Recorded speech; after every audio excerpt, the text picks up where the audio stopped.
Nice to see people with their cameras on. Yeah, this is a beautiful group of people. Wow. Well, we should definitely start. First off, let me say, híjole, what a beautiful group of people we have in the Zoom Mundo tonight. I say this sincerely. No one's making me say that. This is a wonderful gathering of people for a very, very, very special occasion. For those of you that don't know, in case you stumbled in here by accident, we want to welcome you anyway to City Lights Live, our virtual event series from City Lights Books that follows in the footsteps of our pre-pandemico in-store calendar. You remember when we used to have these beautiful events upstairs in the poetry room? It'd get all sweaty and everything. Now, from the comfort of your Zoom Mundo, anywhere in the world, you can tune in to our events.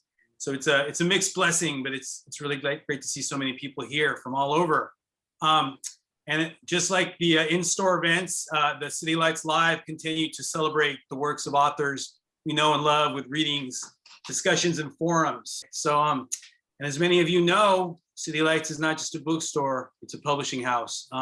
And tonight, we're so excited because we're featuring one of the, in my opinion, one of the most amazing books that City Lights has ever put out, and I do not say this lightly.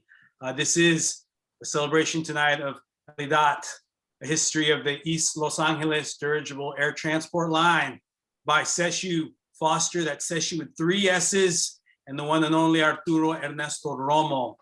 This book is the wild, seemingly fictitious, yet true history of the East Los Angeles Dirigible Air Transport Line. Y'all give it up for this book. Let me see some jazz hands in the Zoom Mundo, move around a little bit. Hop off your dirigible, do whatever you need to do, but this is a celebration today, y'all, for real, for real. For those of you that aren't acquainted with the authors of this book, let me just give you quick bios. Sesshu Foster is an award-winning writer. He's the recipient of the American Book Award and the Asian American Literary Award in Poetry for World Fall Notebook. This beloved book as well, also put out by City Lights. And he won the Believer Book Award for Atomik Aztex. Híjole! Also put out by City Lights. I see a beautiful pattern here, y'all. See a beautiful pattern here. Sesshu is also, urban multicultural poetry, and he was a finalist for the Penn Center West Poetry Prize, as well as the Paterson Poetry Prize for City Terrace Field Manual. Sesshu is based in Alhambra, Califas. He taught composition and literature in East Los Angeles for over 20 years, and at the University of Iowa, the Califas Institute for the Arts, and the University of Califas, Santa Cruz. His work is published in the Oxford Anthology of Modern American Poetry, Language for a New Century, Poetry from the Middle East, Asia and Beyond, and State of the Union, 50 Political Poems. Sesshu's most recent books are City of the Future, poetry book, World Ball Notebook, poetry book, and Atomik Aztex, a novel. And now this one, híjole. And his co-author in this beautiful creation, Arturo Ernesto Romo, is an artist. He was born in Los Angeles, Califas in 1980. His work, mostly collaborative mixed media works, but also drawings, has been circulated internationally. Fluency, agency, and folly are central themes in Arturo's practice. He sees his artwork as a companion, multiplier, folding folds, netting nets. His art making is pushed through exploration on the streets of East and Northeast Los Angeles, which feed into an ongoing series of collaborations with writer Sesshu Foster. He too is based in Alhambra, Califas.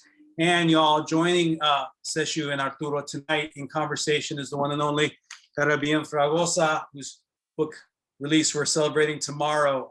Carribean is a graduate of the creative writing MFA program at Cal Arts, where she worked with writers Douglas Kearney and Norman Klein. Sorry about that. Fragoza is founder of Vicious Ladies, a new website publishing women, queer, and non-binary critics of color. She co-edits U.S. Press's acclaimed California cultural journal, Boom, California, and is also the founder of South El Monte Art Posse, an interdisciplinary arts collectivo. Her fiction and nonfiction have appeared in numerous publications, including Ziziva, Alta, Bohm, Huizache, and the Los Angeles Review of Books. She's the co-editor of East of East, The Making of Greater El Monte, and senior writer at the Tropics of Meta. Carribean is the coordinator of the Kingsley and Kate Tufts Poetry Award at Claremont Graduate University, and she lives in the San Gabriel Valley in Los Angeles County. Okay, y'all, this is going to be such a wonderful conversation. And there's going to be a Q&A at the end, okay? So if you have questions for either of these amazing folks, put it in the comment section and we'll get to it at the end, okay? So I'm done talking. Without further ado, por favorcito, welcome Sesshu Foster, Arturo Romo, and Carribean Fragoza. Thank you for that awesome introduction, Josiah. Gracias. Thank you, everybody out there in Zoom land. It's beautiful to see all of your faces, or the representation of your faces with squares.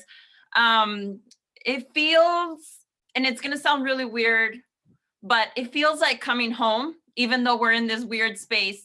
It feels like coming home to be here with you in the City Lights family. And in particular, especially because I'm here with Sesshu and I'm here with Arturo, and we get to talk about their awesome book. And I just have to say that Arturo and Sesshu really did change my life in really important ways.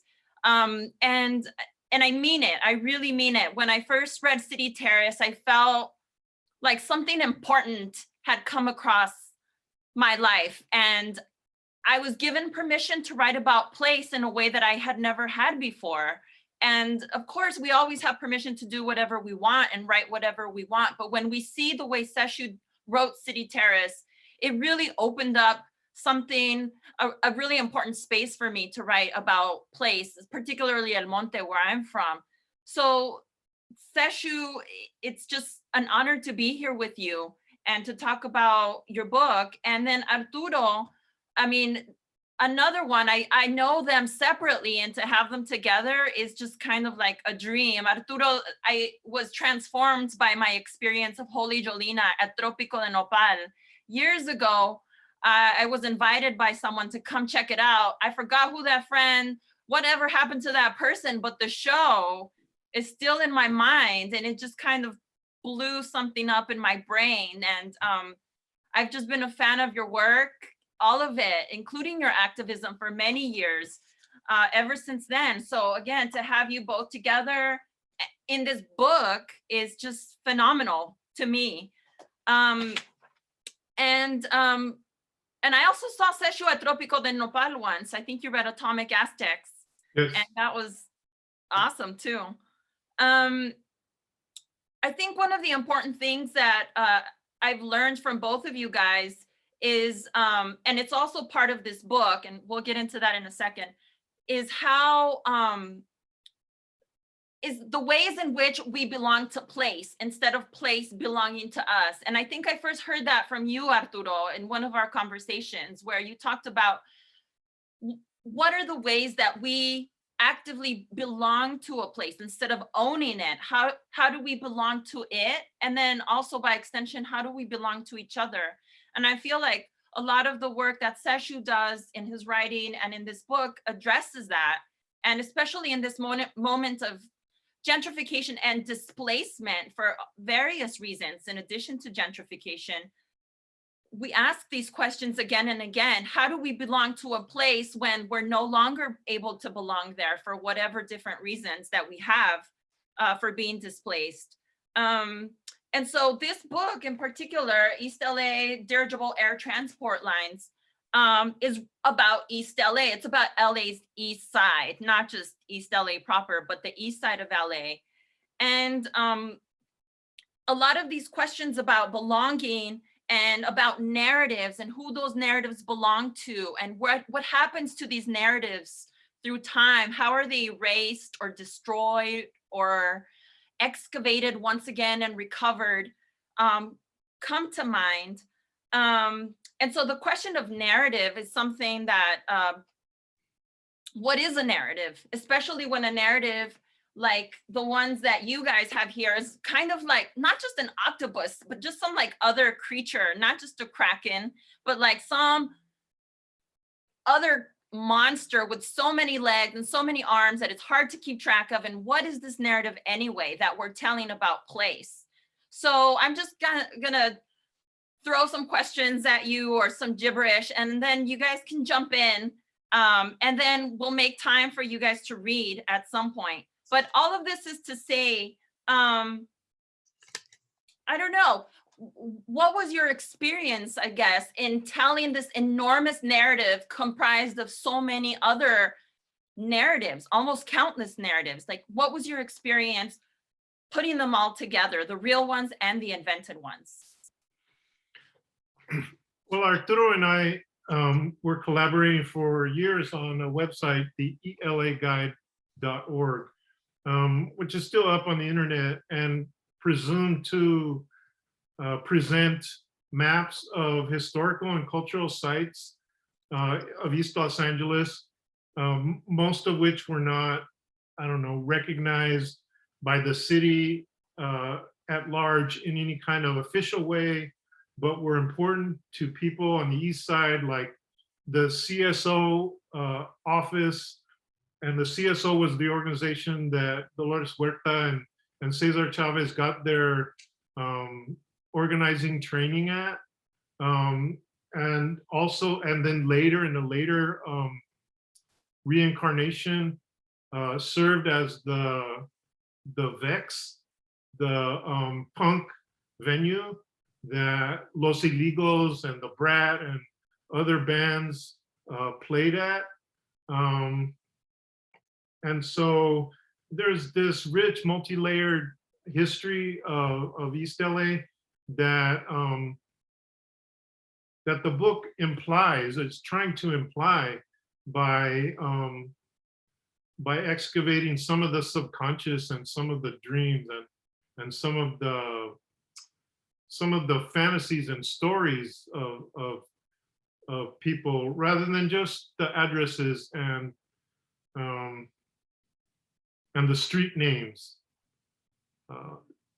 to go beyond the surface and in that way, through many people's voices, through a kind of collectivity of voices, to avoid or abjure or subvert the individual, for a collective imagination of place. Because I think consumer culture and capitalism tells you that, you know, it's all about you and it's all about your consumption. It's all about you making money and spending it. But actually we live our whole lives dependent on everybody else in our, you know, from our parents to our people, whoever our people are, they're taking care of us. Our lives depend on them. We are a part of them. They are a part of us. And so the narrative attempts to allude to that kind of collectivity. Arturo. Yes. Yeah, definitely. The question made me think about a mural project that I had worked on at Franklin High School in Highland Park, where I worked with some high school students, some very dedicated high school students, and my cousin, Reyes Flores, who's also an urban farmer who then appears in the narrative of the book. And the job of, you know, we were looking at muralism as it existed in Mexican culture, Latino culture, and then Chicano culture. And the attempt to like tell a cohesive narrative around place and around a people and their relationship to place is central to the practice of mural making. And mural making is also place making, putting your history on the wall of a place, having a shared history. And so in the process of making that mural, which was ostensibly the history of Northeast LA, where this school is located, myself and the students and my cousin would take field trips to different areas and learned about Tongva history, learned about the natural history of a place. And what we noticed is that it was impossible to tell the story of a place without shifting points of view very quickly. And so the composition of the mural ended up being prismatic and cut up. The landscape of Northeast LA is very hilly. And so you could be on a trail and you could be looking to your right and, you know, be confronted by a little cliff face, and then look to your left and have a vista that goes on for 100 miles. And so that the difference of points of view, there was no way really to tell the story of the place without radically different points of view in the same picture plane. And I think that's kind of fed into the ELA guide, fed into some of the radio performances that we did later, me and Sesshu, and definitely into the novel structure in terms of multiple points of view. It seemed like like Sesshu was saying, we came to the idea that you can't tell the story of place without multiplicity and collectivity. Yeah, totally. And it was a narrative, like you're saying, that is so full of multiplicity, and it's almost difficult to tell. I find it that sometimes folks have a hard time summarizing what the novel is about because there's so many components.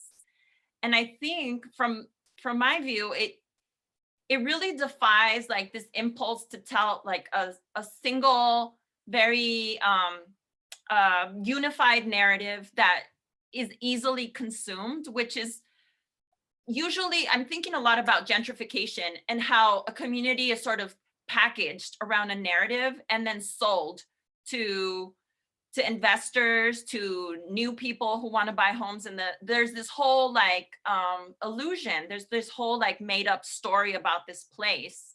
And this novel is just so against that. I mean, even if you really insist on following your characters from beginning to end, I feel like the narrative like just boxes all over the place, and it's really broken up and shattered.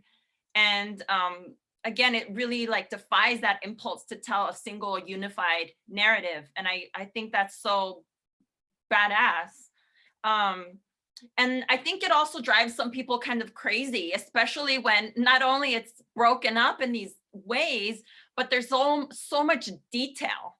There's like lists and lists of things and descriptions of dreams and all these like chingaderas like everywhere, it seems. It's just like overwhelming. I read one of your reviews, and this one person was just totally like frazzled by the tedium of so much stuff that you guys jammed this novel with. What do you have to say about that, about this like response that people have to just the chingaderanes, like just so much stuff crammed into seeming chaos for people? Chingaderismo. Chingaderismo. You can use it. It's open access.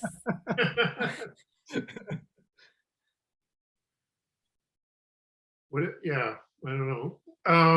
It's not really a question. It's just like, I think people get unsettled by just how refracted the narrative is and how jam-packed it is with information that maybe readers don't always know what to do with. Like the appendices, for example, all the documents that are back there, and even throughout the, like, how do you, I don't know, what is the place of all of that? And how do people, how do you want your readers to make sense of all of that information in the way that you present it? I think that I'm sort of following the Julio Cortázar idea that the reader has agency. The reader has the choice. The reader has the choice of reading some of the appendices before reading the book or after reading the book. The reader has the choice of the order of what to read, and actually, you know, the so-called decline in reading as part of popular culture is partly about that the reader constructs their own meaning out of texts. When the reader goes through the text, you know, unlike a movie, which a movie is going to show the image that it's going to show every time they watch the movie, is going to show that same image in the same order, in the same sequence. In this book and in other books, readers get to pick, readers get to choose. They get to move through it like they move through the landscape, I feel. They get to move through the landscape at their own pace and at their own direction. And it is sort of less coercive in that sense, I feel. Yeah. That's the intention anyway. That's part of the intention.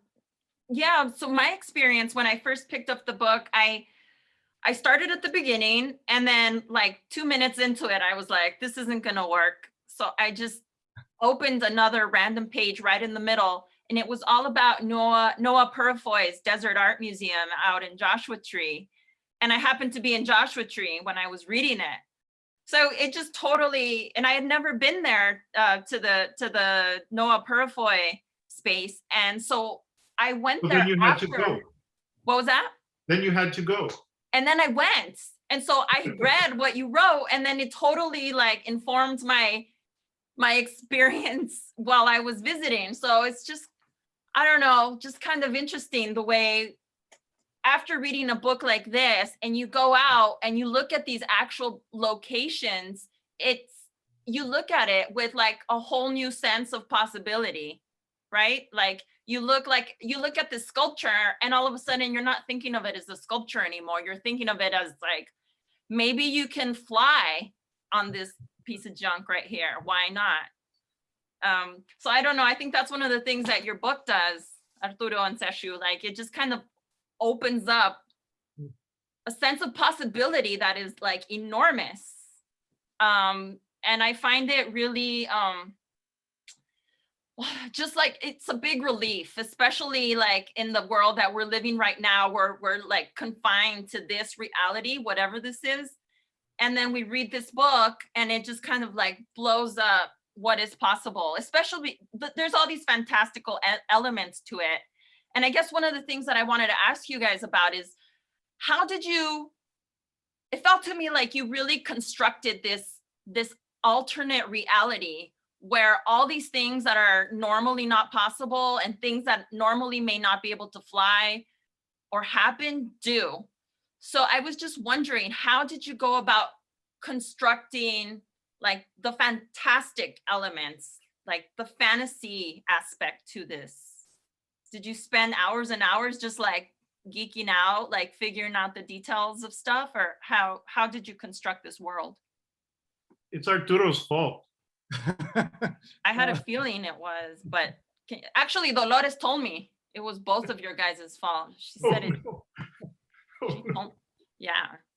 Don't tell our secrets. Yeah, I think, well, I think the collaboration, like, ooh, there's so much there, Caribbean, about like a narrative tendency to sell something, to sell like a singular picture, and how that's tied to like commercialization, and it's tied to commodification of something. Like maybe the process of commodification and stripping the spirit away from something is related, or one of the ways it happens is through like narrative reduction. And I think it goes back to what Sesshu was talking about in terms of like our ethic, like the way that we started in trying to do something similar to what City Terrace Field Manual did, which is like capture a place by being in a place, by being of a place. And the ELA guide, the website, was kind of an attempt, web 1.0 attempt. Like that website looks like it was made in 1996 or something. But you know, it's like an attempt to do this thing of like capturing a place through links, like literally links on a website. And just like City Terrace Field Manual kind of had multiple points of view and cross references and an index that went all over the place. And so I think like what we started doing, like our collaboration in terms of like entering into that fantasy world, was kind of related to that. Like a lot of riffing, a lot of being self-referential. I would create maybe like a character that was referred to in an exhibition, and Sesshu would write about it, give that character a whole backstory. I would take that backstory and then add some fictions to it, provide some like proof that the character existed by giving it a photograph, like a historic photo. Sesshu would then take that, add an element. So we're always creating evidence for each other. And I think like that building up of evidence was kind of like building land on water or something. We're trying to like slowly inch out and build some more of the fiction. But most of it, maybe Sesshu, maybe you can follow up with this, but most of it felt to me like we were doing this while we were exploring East LA, driving around and kind of riffing, like making jokes and laughing, and just going back and forth with each other. Yeah, so we drove around East LA together for several years, researching the ELA guide and just researching East LA in general. So, so for example, there on the sides of many of the little mom and pop grocery stores, there's a painting of the Virgin de Guadalupe that presents some kind of mystical meaning to the owners of the store. But somebody was going around and defacing those, and they would like spray paint over the faces of all of those, and we were looking at those and speculating on you know who that was, why were they doing that, you know, what did that mean, and so that became a chapter in the book, or it became an appendix. But you know, so there were all these kinds of idiosyncratic and place-specific mysteries to East LA, like that we were investigating, and you know, like some of them have factual answers, like the campaign of hate that the Avenues gang was allegedly committing against African Americans living in Highland Park, trying to terrorize them out of the neighborhood. And then I guess like 2 or 3 months ago, one of them pled guilty to firebombing African American families at Ramona Gardens housing project. And so those became questions. You know, there's a whole list of questions about the mysteries of East LA in the book. One of the questions is about the campaign of hate, and like, where's the headquarters of it at? And then we purported to ask those questions to Oscar Zeta Acosta, who disappeared in 1974, but who wrote these fantastic autobiographical fictions about East LA. And was the lawyer for my former neighbor. Wow. Do you guys want to read? Are you? Yes. Yeah, I think it's a good time. So Arturo is going to need the share screen thing. All right. We got that. Can we do that? All right. Okay. All right. Ball lightning in the General Hospital. We were in charge of the ELADATL office, where we left the ghosts of electricity howling in the bones of her face in charge. Instructed under all circumstances to tell collection agencies, no one is here by that name. It didn't matter who they were calling for. Not swirling number 1, swirling number 2, not Jose Lopez Feliu, not Sergio, not Liki Venteria, not anybody.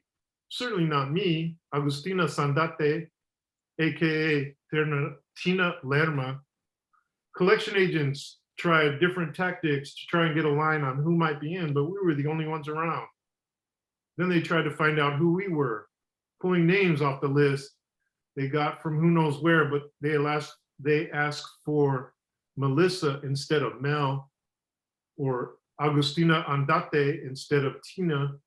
So we told them there was nobody here by that name.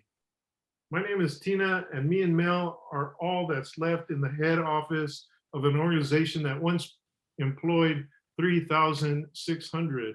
ELADATL, employee-owned, once operated passenger and dirigible lines throughout the Pacific Rim, across Gran Apacheria, from outliers in Cusco, Baja, California, Yuma, Arizona, Winnemucca and Elko, Nevada, Los Mochis, Durango, and Torreon, Mexico with the interconnections to Ho Chi Minh City, Shanghai, Bangor, Bangkok, Chiang Mai, Osaka, as well as the only service remaining at one point to the Miami Sea Towers of sunken Florida, sticking up out of the tepid waters of the Atlantic, where it merges with the Gulf of Mexico.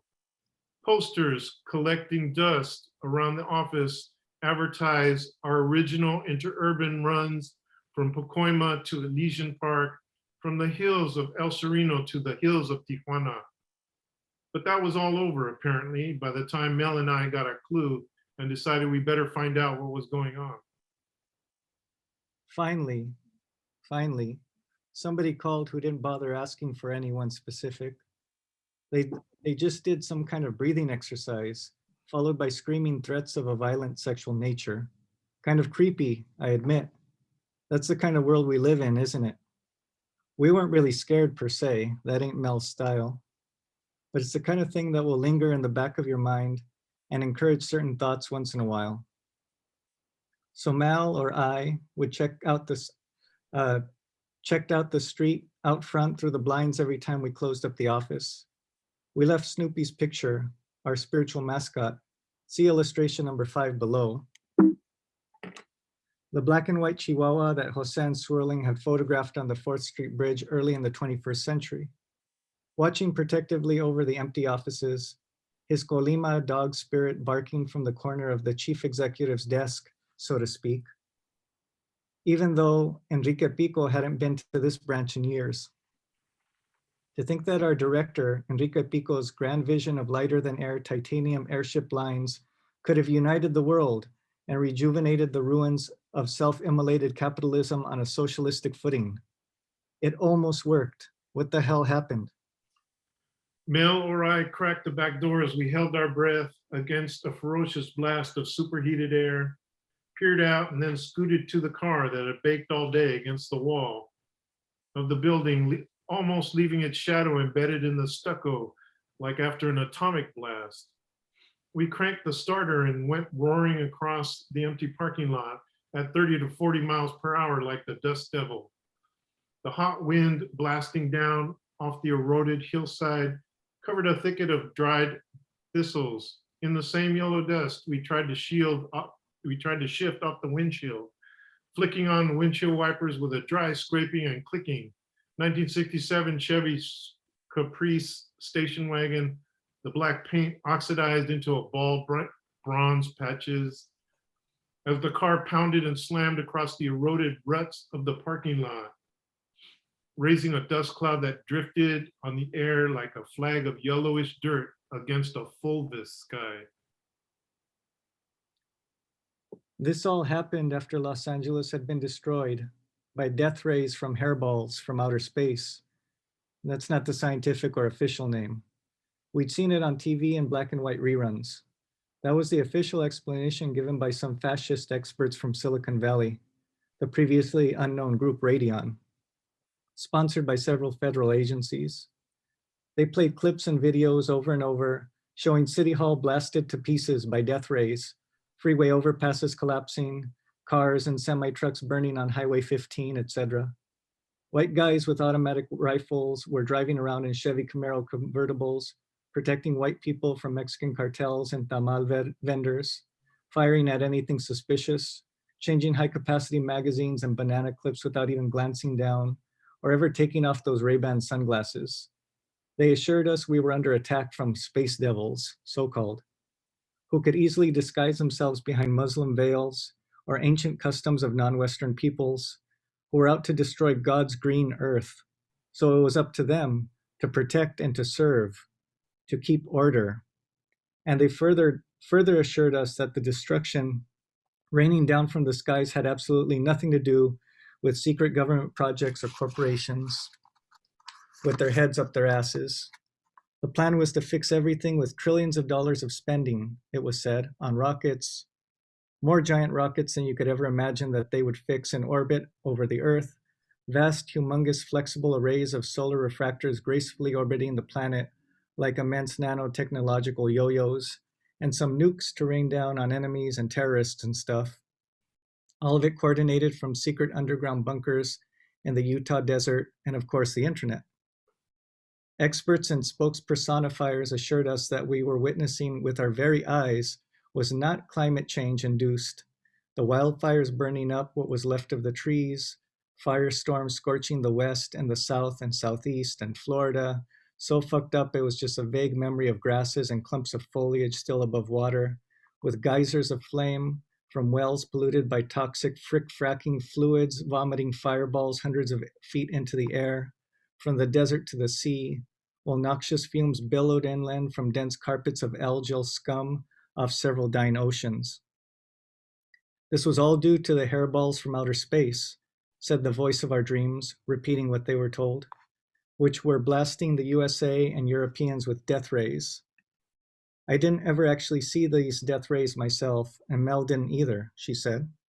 Nor did I ever meet anyone who said they did.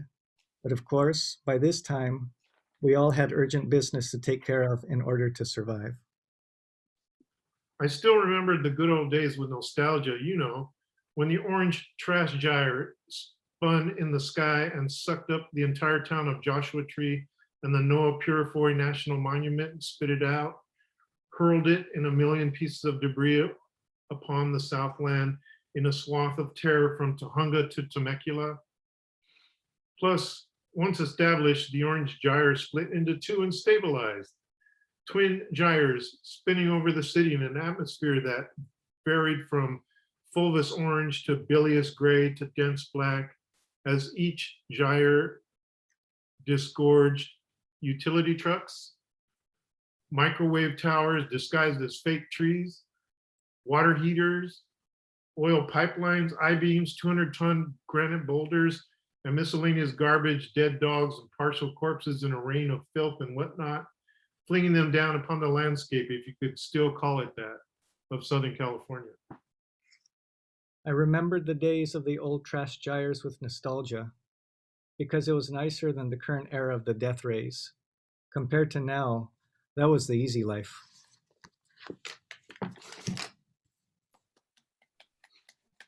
Thank you.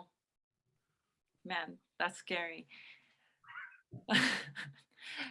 Yeah, we have about, what, little over 15 minutes. Josiah, should we open it up for questions? Yes.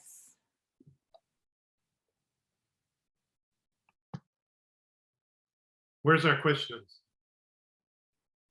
Josiah. I don't know if you're trying to be on mute or not, but you are. Well, I think he's kind of pulling them up. Maybe in the meantime, I could just sort of riff off of what you guys just read for a minute. So as I'm listening to this and as I was reading it, or actually as I was reading the whole thing, I kept trying to locate us in our present moment on that timeline of collapse that you have in the novel. So sometimes it felt like, man, we're in that really bad phase of the death rays post hairball. And then sometimes I think, no, we're in the good old days still before, but either way, it just feels like we're in this moment of collapse. Well, we are, I mean, it's a fact, right? I mean, we experienced all those fires last summer and we should be getting ready for more fires soon.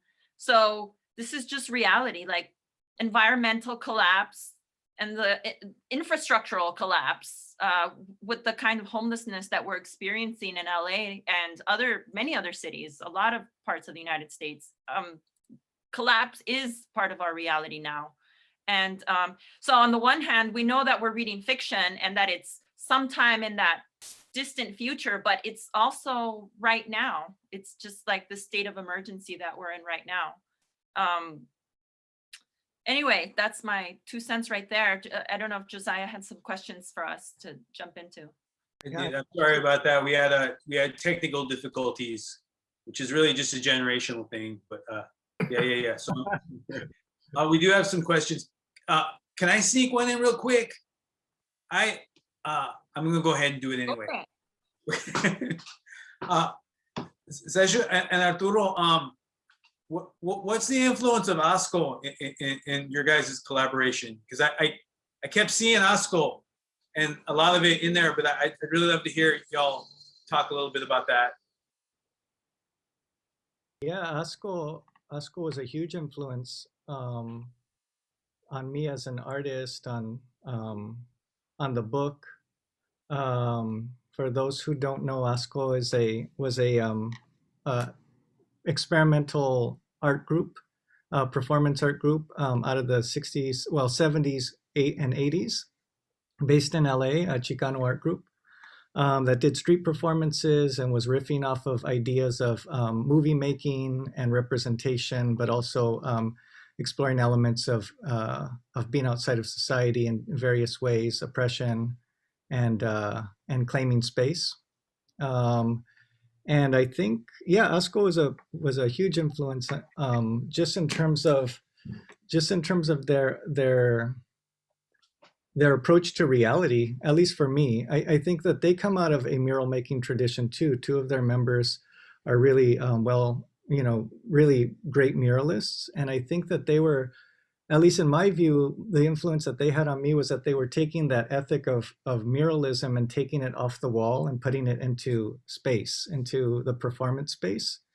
And then doing so within the context of like a highly politicized human rights movement called the Chicano movement out of the 70s, out of which I was born. So yeah, Asco is like very, very important to the book, as is like the Chicano movement in general.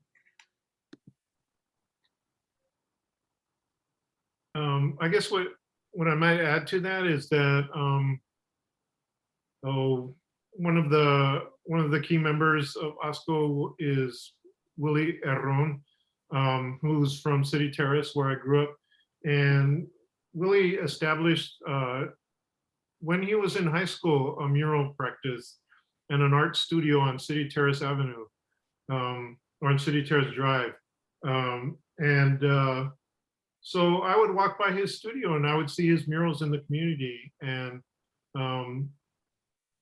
it impressed me as a high school student that he was making art in the community, for the community, about the community, in the place where he lived.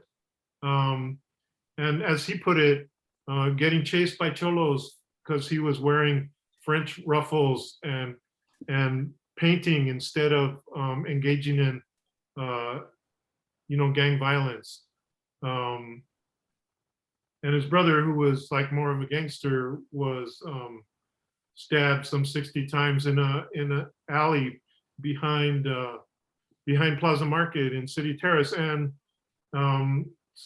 so Willie, as Willie tells it, he painted a mural there as a kind of prayer, an anti-violence prayer. And that really impressed me when I was young, that you could take art and try and make it into an anti-violence prayer for your community. Beautiful. Yeah, gracias for that. I have a million other questions, but I'm going to share. I'm going to let other people. Lisa is asking, or saying that she's intrigued by Arturo's exploration of folly. Wants to know, Arturo, how does folly fit in this universe and in this work? I think folly, it's a great question. Yeah. Well, I think folly is like an opening, right? It's an opening. It cracks open like the impervious narrative that we tell, that we're taught around our about the world that we live in. I think I want to like kind of maybe tie it back to what Carribean had said about like the passage that we wrote.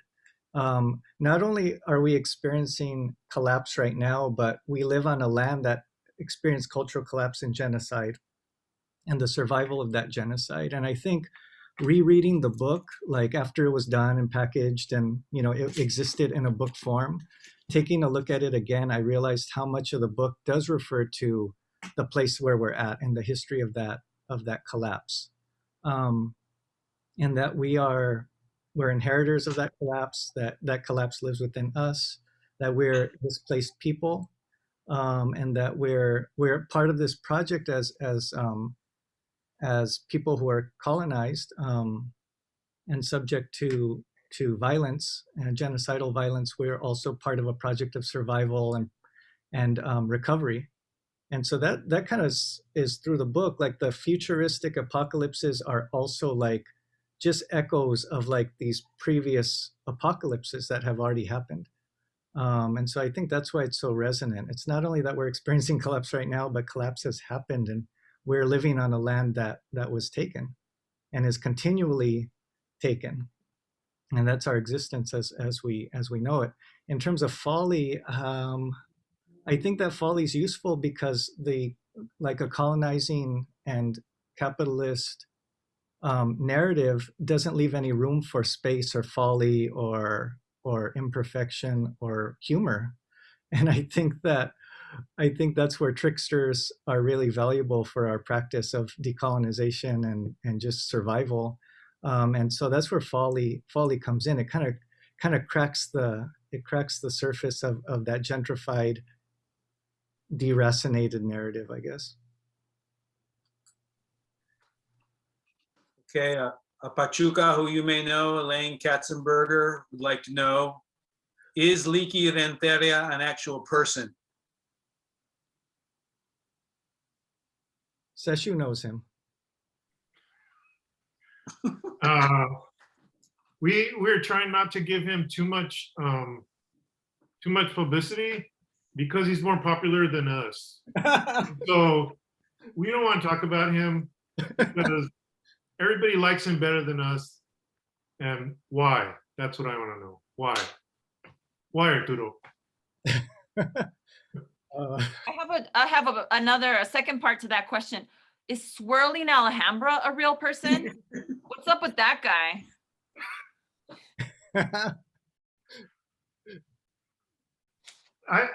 That guy, he used to be named Swirling Wheel Nuts when he was on Facebook, but he got kicked off of Facebook. So then he had to change his name to get back on Facebook. And then he was hoping to get kicked off of Facebook, but they changed their algorithms and then they didn't kick him off. Real now, because Facebook. Still on Facebook. So, yeah. Speaking of Facebook, a person with the name Facebook iPhone wants to know if the book is a metaphor for the RTD bus lines.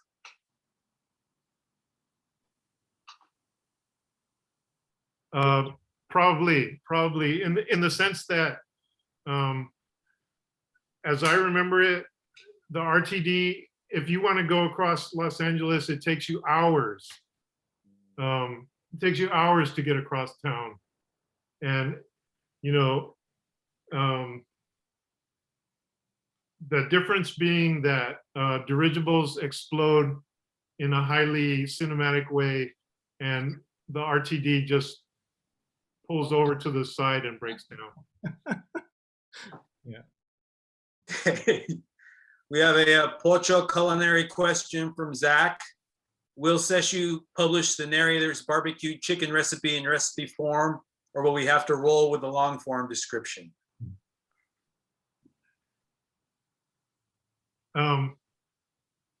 Definitely, like Bobby Seale, I hope to produce a barbecue cookbook in my time. That is one of my goals in life. Barbecue cookbook. It will outsell all other books that I've ever worked on.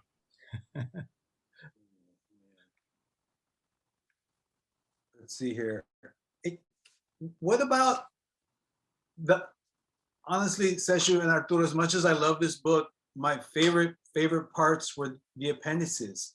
Like at the end, there was just such a, how the hell did you figure out how to put them together like that? Or did you just throw what happened? Because y'all have you've rewritten the timeline for me in a beautiful way. And I finished the book and I was so and then I got to the appendixes and then, híjole, it was just started all over again.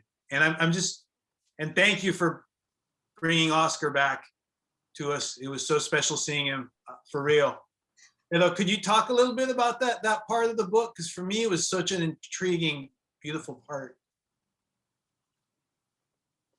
Yeah, I think it was, well, we had produced, like, part of the project of the book was just producing like different media. So Sesshu was writing, I was producing visual art, and Sesshu would produce visual art, I would write a little bit.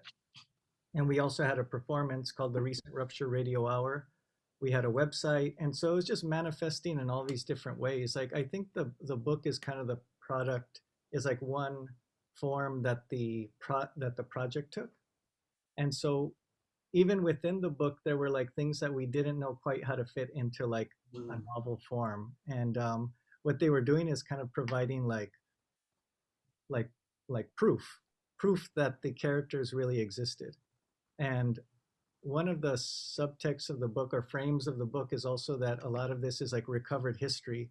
And to have a recovered history, you need like some proof that it existed. So in the appendix, there are things like recipes and letters and other types of ephemera that purport to prove that this company really existed. But it also, I like how you said it kind of started you all over again, because another thing we were trying to do is interrupt the flow of being able to like understand. And sometimes like we did that with image and text that contradict each other. And sometimes we did it with imagery that was just a little hard to decipher. And sometimes the text itself would be redacted or too fuzzy to read. And we wanted people to be reading it with a little bit of like interruption, a little static. And Elaine mentions that some of the humor is directly pointed at the various social movements of the 60s and 70s that that Arturo's parents were part of, or that I was part of. In our research, we went to the Anthony Quinn Library in East Los Angeles, and we pulled out a bunch of movement publications. And so that's directly responsible for the image quality of the appendices. Okay, I mean, I don't know. Like, you could tell, right? Maybe you can't tell. But anyway, that's the way they used to look. Beautiful, beautiful. Okay, and we got some people looking for jobs here. They're going to start job soliciting, y'all. This is related to Ben's question. Are there currently any job openings at ELADATL? How does one apply? And Stacy would like to know, what type of license do you need to drive a dirigible? Are you taking applications? Times are tough, mi gente. They need jobs. Some of these writers and MFA types, and they gotta, so help them out. What do we need here? Is there definitely, if you go the MFA route, you're gonna need a real job. Skills, get them. Yes. Yeah, get some skills. Yeah, as part of our research, we did find out that William Powell created the Bessie Coleman Aero Clubs in the 1920s and provided scholarships for African-American men and women to learn how to pilot airplanes. And so when we get the funding, we're going to do that. We're looking for funders. You heard it here, gente. Go fund me. Get that ELADATL some funding. We got one question from Eleni here. Arturo and Sesshu, can you talk a little bit more about the process and experience of collaborating with each other? It's hell.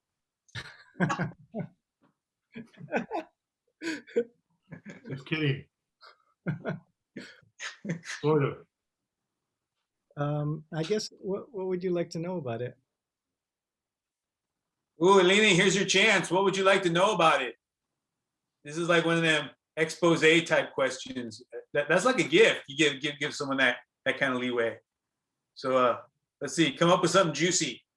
We got one new message here. It says, oh, she says she wants to know everything. Okay, so this is a little known fact. So we've only had one board meeting, ELADATL board meeting. We invited a bunch of people to Arturo's house.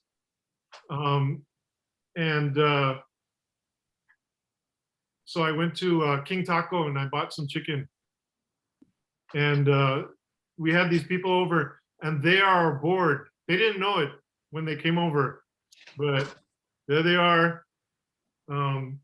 That's our board. Those are the people in charge of us.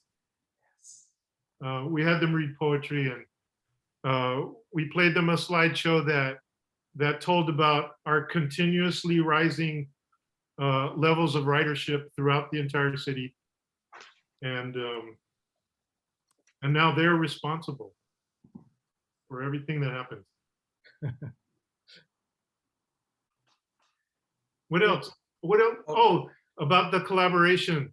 Ben Ehrenreich has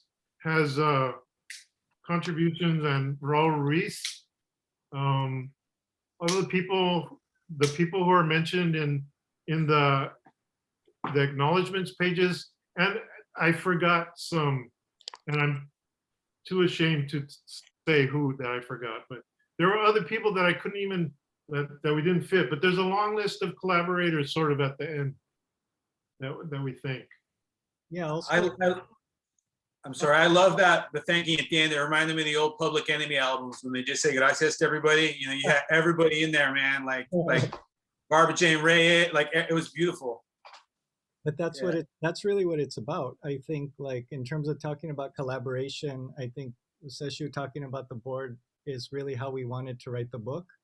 And you know, like, I think there's a certain individualist mentality around making art.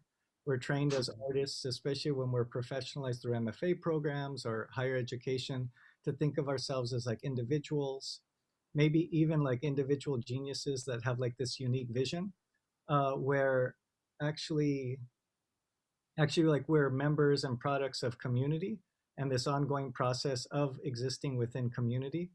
And so collaboration isn't just between me and Sesshu, it's also like with all the people that we work with and that we exist with. And so, yeah, that's kind of like what the board is about too. It definitely is like a different style of making work. I haven't really produced a major work that hasn't been in collaboration in many years, either working with collective groups or with Sandra de la Loza, who I think is here, or with Sesshu.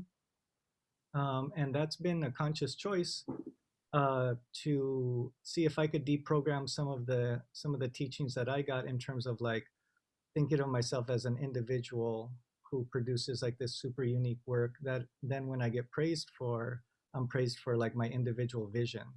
And I think that wasn't helpful for me. It wasn't helpful for my health as an artist or my health as a member of a community. So collaboration is often talked about in terms of how difficult it is, but it's really a beautiful process. And I think it's framed as difficult because we live in like a very individualist society. Nobody asks an individual artist like, how do you work alone? You know, like it's usually asked about collaborations because they're like framed as more difficult.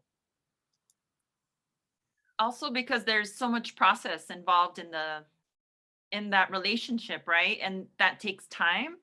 And I feel like there's not a lot of patience for time-consuming projects. I don't know. I feel like people just want to see, not everybody obviously, but there's this like appetite for what's next and what's next, especially if you're like, if you come to become a successful artist or writer, there's this like immediate attention paid to what's the next masterpiece that you're gonna bust out for everybody to love. Whereas in a collaboration, it's a process that you have to commit often a lot of time to, often many years. I mean, from what I understand, it took close to a decade or something to write this novel. Yes, is that correct? Yes.